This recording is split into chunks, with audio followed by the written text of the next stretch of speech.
Hey, it's your man StyleCon coming at you today with another video. And today we're going to be looking at the Swatch Clearly Bold. And I just picked this one up maybe about a week ago. So we're going to give this a good, bad, and ugly treatment. And with this one, I just picked it up because my Swatch System 51 has been acting crazy for over a year. I did promise in the giveaway, which I do plan on doing shortly, but now it's erratic with time. It doesn't keep time well at all. And in my watch journey, Swatch was one of the first watches that I picked up like when I was in high school and in college.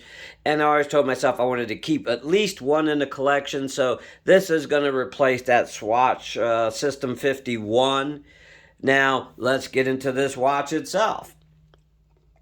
It comes in simple packaging, which we will get into later in this video. Nothing elaborate. It has like instruction booklets, like a little warranty card on the inside of it. And then let's check out the watch itself. Now this watch is somewhat of a beast. Well, I'll just go over some basic dimensions. It is 47 millimeters for the case size. But now, well, let me not jump ahead. Okay, then we're going to get into it. It says 11.75 in thickness. And it's good for 3 bars. And it's a push-pull crown. So, pretty simple there. But now, let's get into some of the good of this. I do like the design. It is a 47 millimeter. But as you notice, it tapers down. And then the lugs itself go straight down. I have a 6 3/4 wrist. And this works fine for me.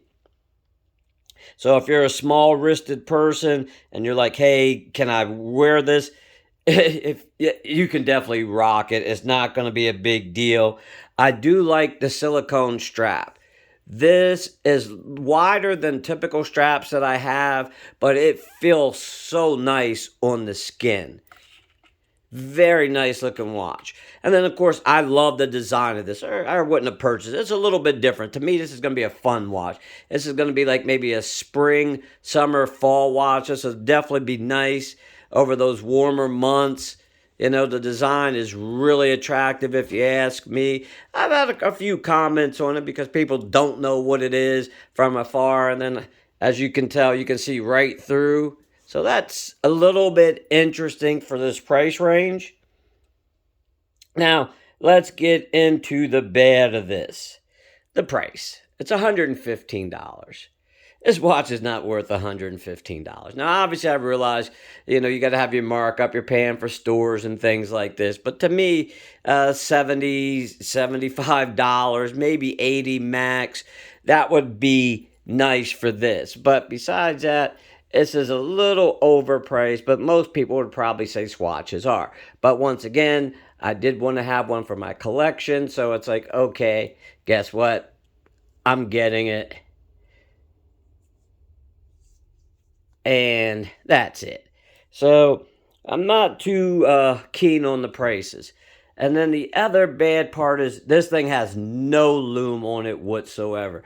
Now, sometimes, like if you just watched my previous video, I was talking about my Seiko, Grand Seiko. It doesn't have any lume, but to me, for that type of design, it doesn't need it. But this, they could have taken this watch to the next level. If they would have added some lume around the dial itself, if the hands were lumed, I mean, that would have just like made this thing pop. Just give it like that nice icy blue or that green lume. And then at night, man, they could have just done so much more with this particular watch. But as you can tell, like I said, I'm 6 3/4. I don't have it completely on, but look at that fit. So if you're a smaller wristed person, like I said, no problem. Now let's get into the ugly in this watch. And the ugly is the cheap packaging. I mean, look at that. It's flimsy. It's $115. Now, don't get me wrong. I don't expect the world for $115. But when you're trying to sell me a $10 watch, which it might cost you to make this thing, and then you're giving me 2 cents worth of packaging, I think you could have done better, or Swatch could have done better on the packaging. And then this could be a disposable watch. You say, StyleCon, most watches are. No, not really. There's people that have left comments in some of my previous videos that had Swatches that are battery operated. They're talking about they had them for 10 or 15 years. But what I mean by disposable, I don't know about you guys if you had like clear plastic cases for your cell phone or eyeglasses. This will more than likely turn yellow. Now, I was trying to pick this up pre-owned on eBay because I was like, for $115, if I can find one.